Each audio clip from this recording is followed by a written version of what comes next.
بیان کرتے ہیں کہ حضرت سلیمان علیہ السلام نے فیصلے کے لیے جلوس کا ارادہ فرمایا تو شیاطین یعنی جناتوں کو حکم دیا کہ وہ ان کے لیے ایک نادر الوجود اور عمدہ کرسی تیار کریں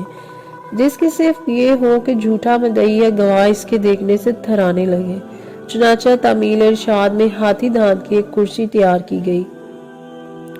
جس کو جواہرات یاقوت موتیوں اور زبر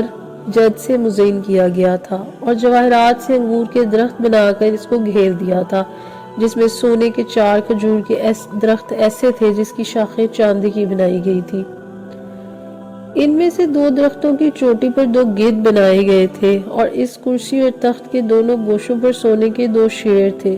جن کے سروں پر سبز زمرد کے ستون نصب کیے گئے تھے۔ اس طرح شیاطین نے اس تخت کو ایسے سخت پتھر پر رکھا تھا جس کے نیچے سونے کا ایک شردھا بنا تھا جو اس تخت کو گھماتا تھا۔ چنانچہ جب حضرت سلیمان علیہ السلام اس کے نیچے کے درجے پر چڑھتے تھے تو وہ کرسی اور تخت اپنے اس تمام سامان کے ساتھ جو اس سے متعلق تھا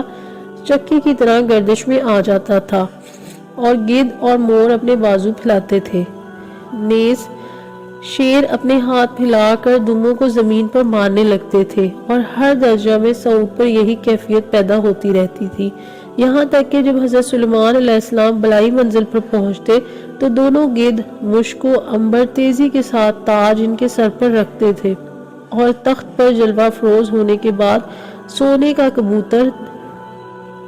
زبور پیش کرتا جس کو لوگوں کو سنایا کرتے تھے۔ ان کے دائیں جانب علماء بنی اسرائیل سونے کی کرسیوں پر بیٹھتے تھے اور بائیں جانب معزز جنات چاندی کی کرسیوں پر۔ اس طرح سے سلیمان علیہ السلام فیصلے کے لیے جلوس فرماتے تھے اور جب کسی معاملہ کی شہادت کے لیے گواہ آتے تو وہ کرسی ماں اپنے سامان کی گردش میں آ جاتی تھی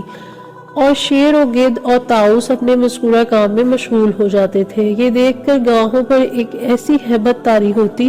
اور سچ و حق کے سوا کوئی جھوٹی شہادت نہ دے سکتے تھے۔ پس جب حضرت سلیمان علیہ السلام کا انتقال ہوا تو اس کرسی کو شاہ بخت نصر نے اپنے قبضے میں لے لیا، مگر جب اس نے اس پر چڑھنے کا ارادہ کیا تو ایک شیر نے اپنے دائیں ہاتھ سے بادشاہ کی پنڈلی اور قدم پر ایک ایسی چھاپ ماری جس کے باعث وہ کرسی پر چڑھ نہ سکا اور اسی ضرب کی کرب و بے چینی میں مبتلا ہو کر مر گیا۔ وہ کرسی شہر انطاکیہ روم و شام کے دارالسلطنت میں باقی رہی یہاں تک کہ اہل انطاکیہ سے کراسپن سردس نے جنگ کی اور خلیفہ نے بخت نصر کو شکست دی۔ اس کے بعد کرسی بیت المقدس کی طرف لائی گئی اور کوئی بادشاہ اس کرسی کے چڑھنے پر قادر نہ ہو سکا۔ پھر اس کو صحرا بیت المقدس کے پیچھے رکھا گیا جس کے بعد آج تک اس کی کوئی خبر یا اثر معلوم نہ ہو سکا کہ کہاں گئی اور کیا ہوا۔